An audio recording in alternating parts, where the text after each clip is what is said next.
Hey guys, how's it going? Laura with Garden Answer. In today's video, I want to give you an update on our Limelight hydrangeas that we planted last year. I wanted to show you how they're doing, kind of talk to you about the care that we've been giving them.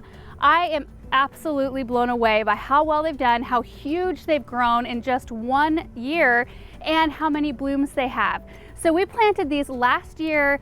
It was almost toward the end of July, so these are pretty much like 1 year old, and they were about half this size, if that. And it was really hot when we planted, which is really not the best thing to do. It's really a good idea to plant in the spring or like 6 weeks before the last frost in the fall. And we planted these right in the dead of summer, right when it was super hot. So I did have to throw an umbrella up. I put an umbrella like right here because the morning sun comes this way, but they get sun until like maybe mid-afternoon, early to mid-afternoon. And for brand new plants, especially hydrangeas, that was really tough on them. So they scorched last year, and we just kept water on them, and they have done wonderfully. So now I just want to go through the care that these have been given, starting with what we planted them with. So in each of their planting holes, I added 3 different things: gypsum, compost, and hollytone. So gypsum is something that you can add in. It's an amendment to your soil that helps break up hard pan or clay soils.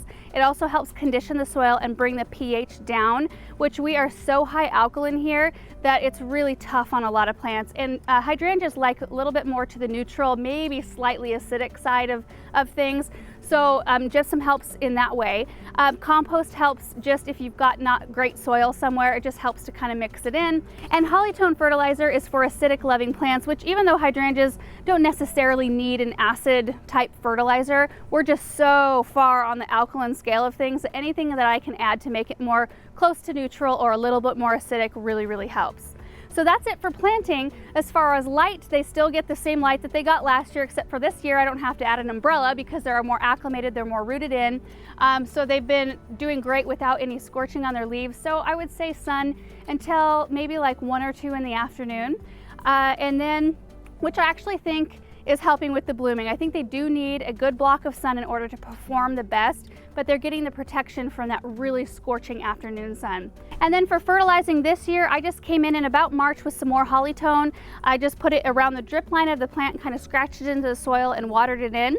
And then as far as watering goes, they have some of the brown drip tubing that has the holes every 18 inches that we run every single day. But I have been supplemental watering with a hose. So really all I need to do is add a couple of emitters, maybe like a couple of 2-gallon emitters or 3 2-gallon emitters, 1 for each plant, and see if that's enough to kind of help them get through, because I think that they need water kind of directed right toward their roots here in our climate anyway. If you live in a climate where you get rain, I'm jealous. If you have more humidity, they may not need quite as much water as they do in really hot, dry, high desert kind of an area. And just take a look at the size of these blooms. Absolutely enormous. I mean, check this out. They are so pretty, and they're beautiful with the Supertunia Bordeaux. This is something that I might repeat next year. I didn't know if they would be compatible together, but they definitely are, and I think that this color, like the colors together, are so pretty. And I'm also thinking about cutting some of these blooms to dry for arrangements. So the great thing about Limelights too is that they bloom on new wood, and that's something that when you have really tough winters like we do here, it can get really cold, and we can get weird cold snaps that can damage plants. When you have a hydrangea like this, a Hydrangea paniculata that blooms on new wood, then you don't have to worry about winter damaging it or deer eating on it, because it'll still produce blooms within the same season that it's in. So it's a really good idea to go in like late winter, early spring, and cut your hydrangeas back just to keep them nice and shapely.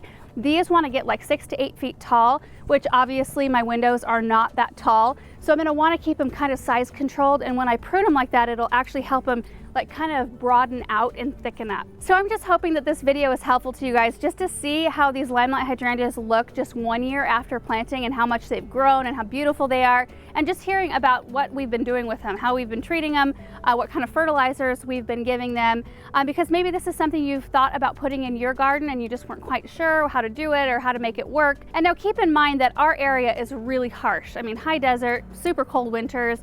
So you might live in a more mild climate where they would do even better than this, which is awesome. So it's always a really good idea to ask somebody at your local garden center if there's anything that they know in particular about your area's soil, or any specific care instructions that they might have. So that's pretty much it, you guys. Hope you enjoyed seeing what these look like, and we will see you in the next video. Bye.